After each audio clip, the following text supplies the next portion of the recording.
Hello, shalom. Nikumbusheni kwamba hapo nyuma ninaweza kuzungumza kwamba dunia itakumbwa na mtikisiko mkubwa sana. Mtikisiko mkubwa sana, sana. Nikasema kwamba huu mtikisiko utaikumba hata Tanzania. Tanzania ambalo ndilo taifa letu. Taifa lililozoea amani na utulivu mkubwa sana. Kwa hiyo nisema kwamba mtikisiko utakuwa ni mkubwa kiasi ambacho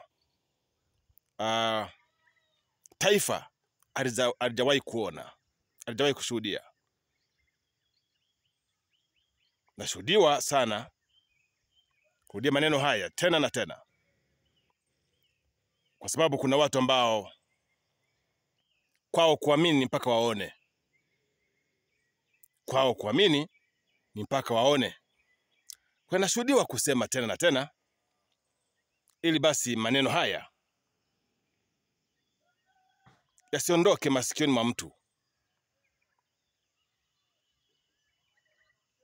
ili yatakapokuwa yametokea haya tunayoyaona katika roho, hakika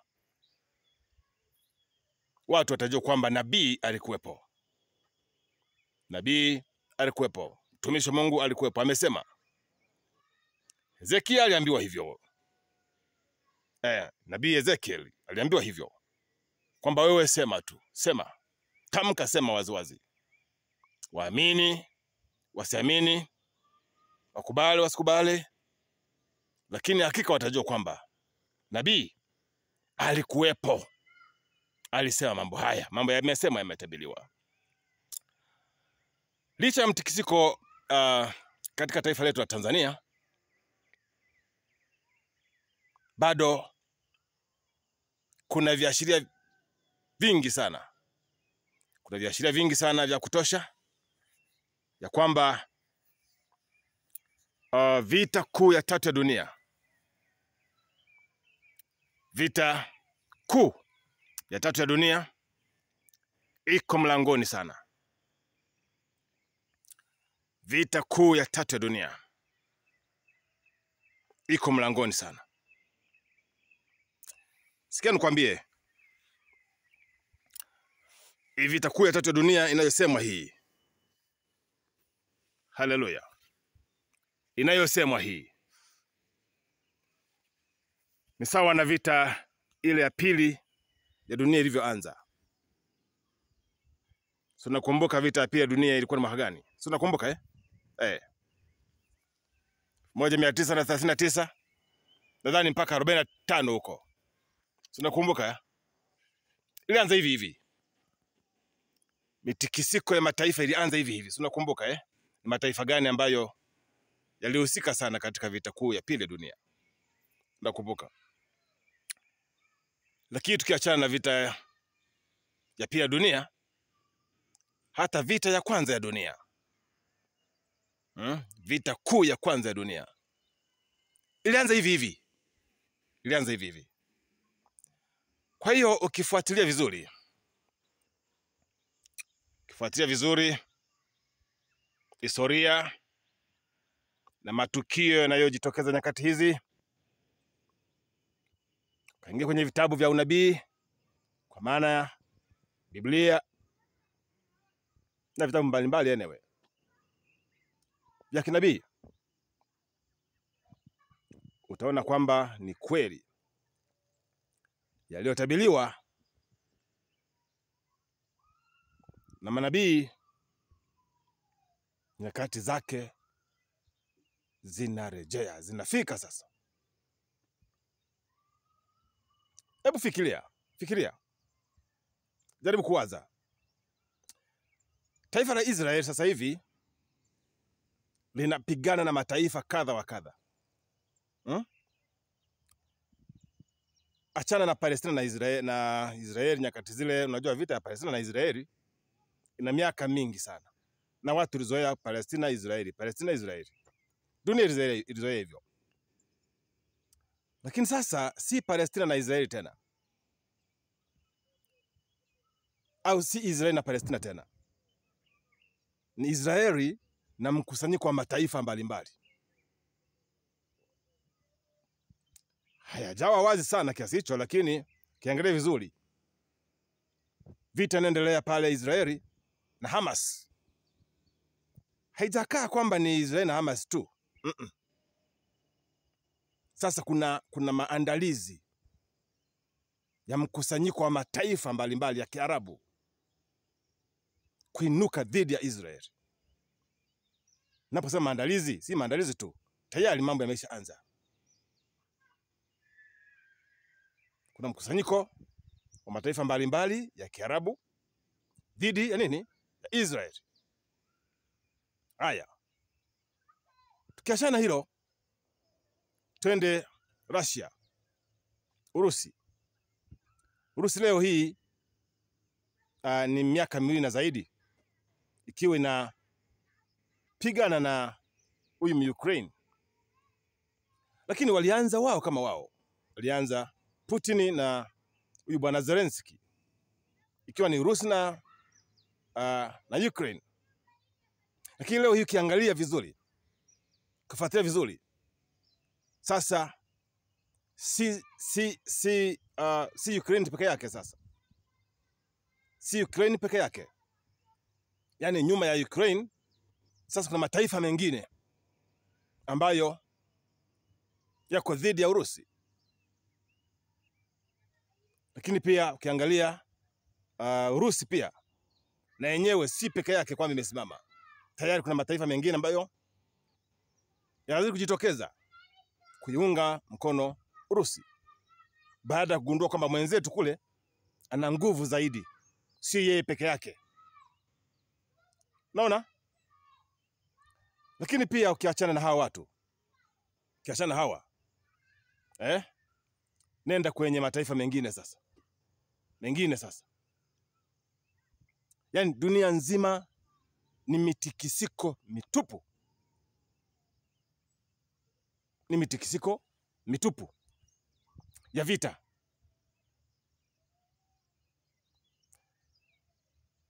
Sasa Irani, taifa la Irani hili, na lenyewe liko mbioni kuanza machafuko, kuanza vita dhidi ya Marekani. Naona Marekani yenyewe inapambana sasa, inapigana na Yemen. Naona yaani ni vurugu tupu. Lakini nikwambie kwamba vita ya kwanza dunia ilianza hivi, vita ya pili ya dunia ilianza hivi, na kabisa hivi ni viashiria tosha kwamba vita kuu ya 3 ya dunia iko mlangoni. Sasa wewe kama mwana wa Mungu, wewe kama mtumishi wa Mungu uliyookoka, unaporejea kwenye maandiko matakatifu, unapata nini? Unabii unakwambiaje? Unabii unasemaje? Nyakati ni zipi sasa tulizomo? Kama sio nyakati za parapanda, sio kama nyakati za mwisho zilizotabiriwa na manabii na Yesu Kristo mwenyewe. Naona? Kwa hiyo ukiangalia utakuta ni vurugu kila kona, kila pembe ya dunia. Mungu wa mbinguni atusaidie sana. Bwana Yesu akasema hivi, muyaonapo hayo yanaanza kutokea, changamkeni. Anaposema changamkeni, sio kuchangamka kucheka na kurukaruka. Alikuwa anatupa alert, anatupa tahadhari, ila aliye mtakatifu azidi kuwa mtakatifu, ila aliye mchafu azidi kuwa mchafu, ili yule ambaye hajaokoka kujikabidhi maisha kwa Bwana ajikabidhi kwa Bwana. Yule mwenye mizaa aache mizaa. Ndio maana yake changamkeni. Ni kuchangamka juu ya Bwana, ni kuchangamka juu ya maisha, ni kuchangamka juu ya kutengeneza maisha yako, sio kuchangamka kucheka cheka. Shalom. Kwa nyakati hizi unaona kwamba nyakati tata sana.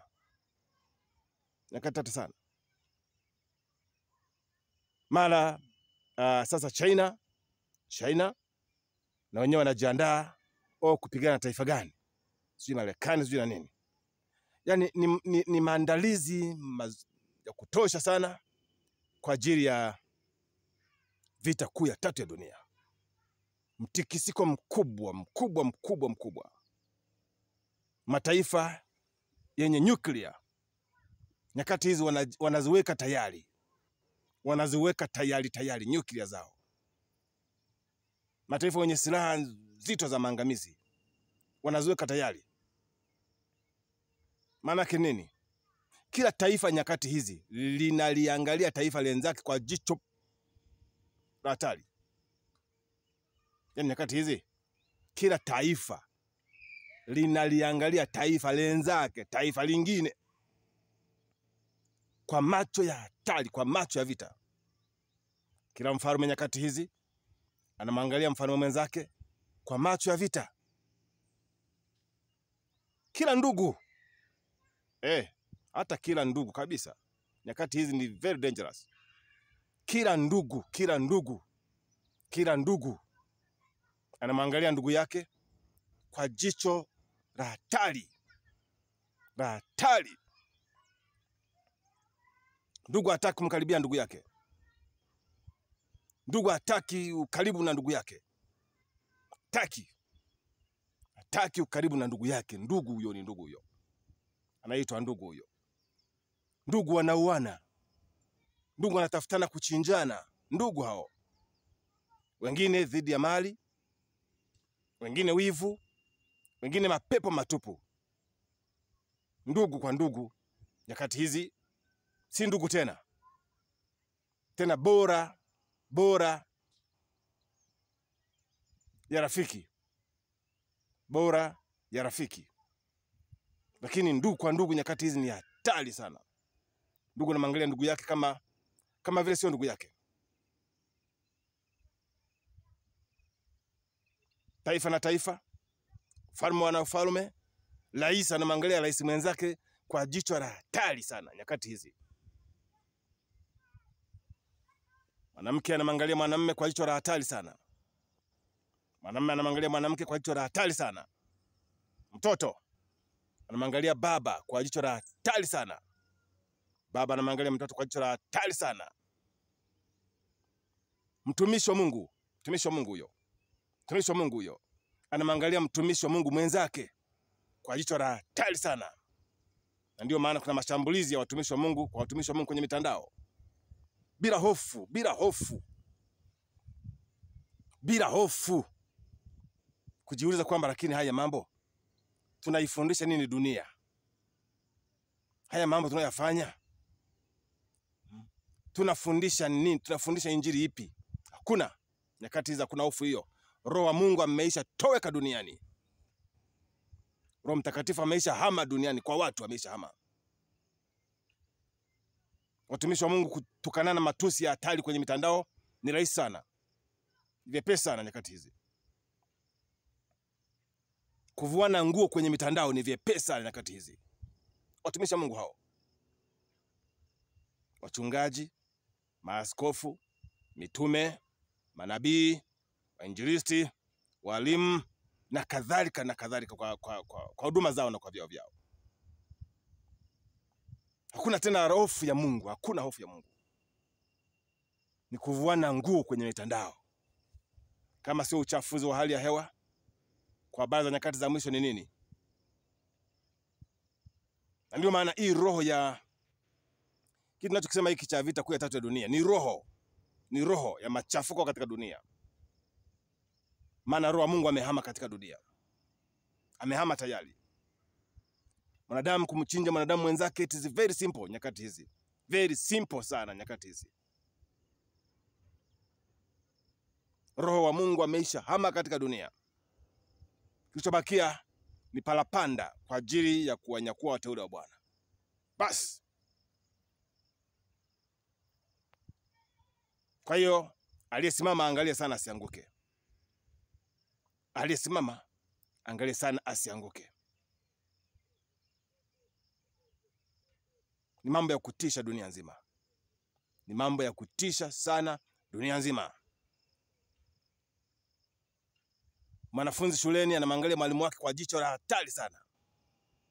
Mwalimu anamwangalia mwanafunzi wake anayemfundisha kwa jicho la hatari sana. Ndio maana mnasikia kuna matukio yanatokea. Tokea matukio ajabu ajabu sana. Mtu anatoka nyumbani huko na stress zake na ghadhabu zake za kifamilia anazimalizia kwa mtoto. Innocent people. Innocent children. Asila ghadhabu zote za kifamilia za kimaisha anazimalizia kwa mtoto wa mtu. Kwa nini? Roho wa Mungu ameshahama katika dunia hii. Ameshahama. Ameshahama. Mwanamke kumuua mume wake ni very simple nyakati hizi. Mwanamke kumuua mume wake ni very simple, ni rahisi sana, ni vyepesi sana. Kwa nini? Roho wa Mungu ameshahama. Ndio maana kuna mtikisiko mkubwa kila kona, kila pembe. Kila taarifa inayotoka kwenye vyombo vya habari ni vita, ni machafuko, ni mauaji. Dunia ina yumba yumba. Dunia ina wayawaya kama machera, kama Nabii Isaya alivyosema pale, kama machera na yumba yumba kama mlevi. Kichobakia kwa dunia hii ni kuanguka. Biblia inaposema dunia itaanguka, ni kweli. Ni kweli. Ni kweli. Kwa sababu kirejea hata kwenye sayansi. Kwenye sayansi, dunia iko hewani, ina hang. Dunia yetu hii ina hang, iko hewani. Sio kwamba imeshikiliwa na kitu ambacho kinaonekana. Ni mhimili ambayo ni ya kufikirika iliyoshikilia dunia. Lakini wanasayansi wameshotuambia kwamba dunia yetu hii iko hewani, iko angani tu, ina hang. Imeshikilia tu angani hivi hivi. Kwa kama Biblia inasema kwamba iko siku moja dunia itaanguka, ni kweli kabisa. Ni kweli kabisa. Ni kweli kabisa. Lipi lifanyike sasa? Lipi lifanyike sasa kama mambo yako hivi? Biblia inatoka wazi kwamba aliye mtakatifu azidi kuwa mtakatifu. Aliye mchafu na azidi kuchafuka. Aliye mtakatifu azidi kujitakasa kwa mtakatifu zaidi. Aliye mchafu azidi kuchafuka. Maana nyakati hizi hata useme semeje, ubilije, ufundisheje, mwenye kubadilika atabadilika na ambaye hatabadilika hatabadilika tu. Kwa nini? Kwa sababu Roho wa Mungu tayari ameshahama. Ameshatoka katika dunia. Sasa ni wakati huu ambao tunahitaji watumishi wa Mungu kuwa pamoja. Wakati huu ni muhimu sana watumishi wa Mungu kuwa pamoja. Kuondoa hizi roho ambazo tayari zimesha enea katika mioyo ya watumishi wa Mungu. Ni wakati wa kuwa pamoja. Yatatokea mengi, yanakuja mengi. Sasa yatakapokuwa yametokea, hebu fikiria yanayotokea Pakistan. Tunapozungumza hivi leo hii, yanayotokea Pakistan. Naona. Fuatilia uangalie. Watu wanachinjwa mchana kweupe. Na wanaochinjwa, ndugu zangu, ni wale wanaohitaji jina la Kristo. Wanaochinjwa, wanaotafutwa na kuuawa na kukatwa vichwa, ni wanaolitaja jina la Kristo. Bwana Yesu akasema hivi, mwadhani ya kwamba wale waliokuwa mnara kule Sodoma walikuwa watenda dhambi kuliko nyie? Akasema hapana. Hivyo hivyo na nyie anaweza kuwapata yale yale yaliyowapata wale ndugu waliokuwa mnara kule Sodoma. Maana yake ni nini? Tukayaona haya yako kule Pakistani, yako wapi na India. Nenda iulize, tafuta habari za India uangalie. India. Kile wanaohitaji jina la Bwana wanatafutwa kama almasi, kuchinjwa na kuondolewa vichwa vyao. Japo jina la Bwana lipewe sifa, bado injili inahubiriwa. Bado Mungu anasimama kwa watu wachache ambao wanamwamini Bwana. Bado injili inapenya. bado injili inahubiriwa, bado watu wanaokolewa. Kwa hiyo nyakati hizi si nyakati za michezo, watumishi wa Mungu.